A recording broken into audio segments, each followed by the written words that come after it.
Madame Arsenault, merci d'avoir accepté l'invitation de Loi Blanche.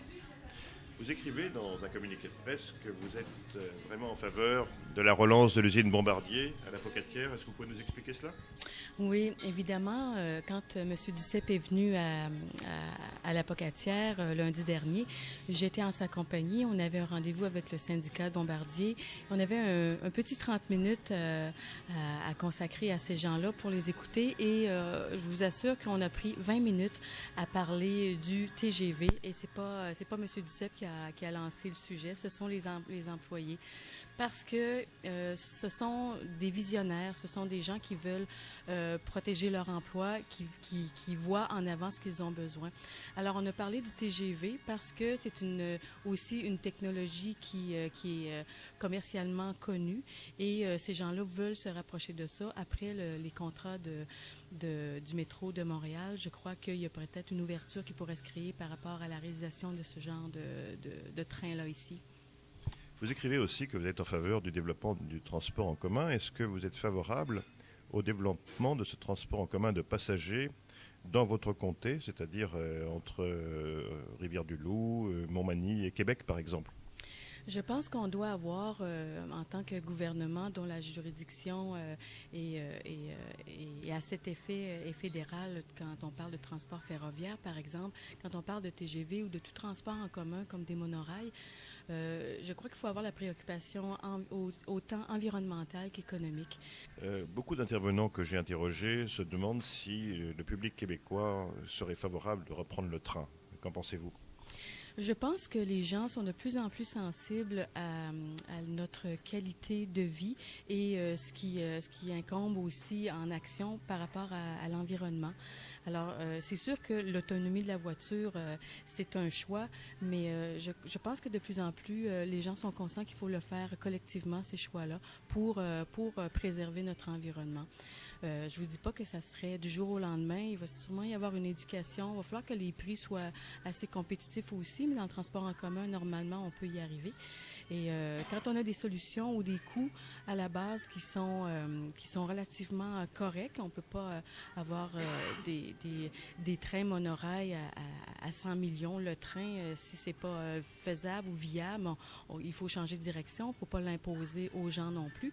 Mais je pense qu'avec la technologie aujourd'hui, on peut arriver à construire des trains qui ne sont pas si coûtants. On parle de 12 millions de dollars par train quand on parle du monorail.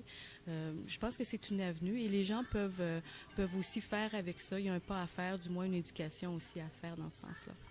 Vous savez que Bombardier construit des trains en Europe. Les trains sont bien moins chers que ce que vous indiquez, mais ils ne peuvent pas circuler en Amérique du Nord. Actuellement, un train en Europe peut coûter de 2 à 3 autobus, mais ils ne sont pas acceptés en Amérique du Nord pour une question de réglementation.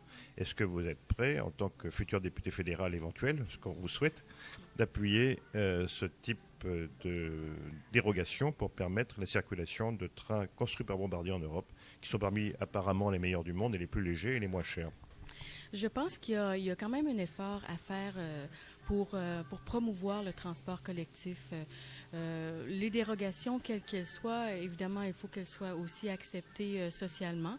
Il y a toujours une discussion à faire aussi avec les utilisateurs de ces trains-là. C'est beau de les imposer, mais il faut aussi s'assurer qu'on va avoir des utilisateurs. Quand on parle de trains de passagers aussi, ce sont aussi, je trouve que l'avantage de la chose en ce sens-là, c'est qu'on peut aussi utiliser les trains pour des marchandises aussi. Donc, déjà là, il y a un avantage à promouvoir ce type de transport-là. Si ça prend des dérogations, possiblement qu'il y a des ouvertures qui pourraient se créer, oui. Il existe aussi une autre barrière, vous parliez du transport de marchandises, c'est que les voies ferrées appartiennent à deux grandes compagnies, en l'espèce le Canadien National ici et souvent le Canadien Pacifique ailleurs au pays. Ces deux compagnies ne sont pas très favorables au transport de passagers. Il faudrait donc une volonté politique pour leur obtenir des autorisations de passage. Est-ce que vous êtes prêt à appuyer cela?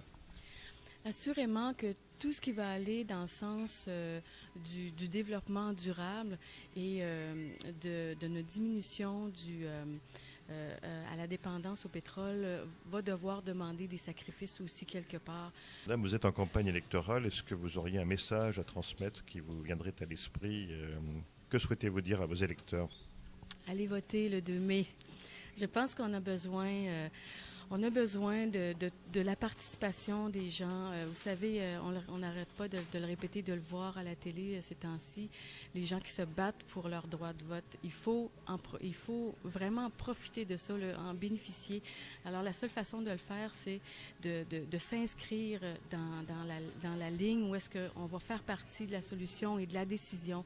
Et on est toujours, en tant qu'électeurs, les gens qui allons décider. On n'est peut-être pas toujours satisfait à 100% de ce qui se passe par rapport aux décisions des élus, mais il faut participer à ce système démocratique-là et j'encourage tout le monde à exercer leur droit de vote lundi, le 2 mai prochain.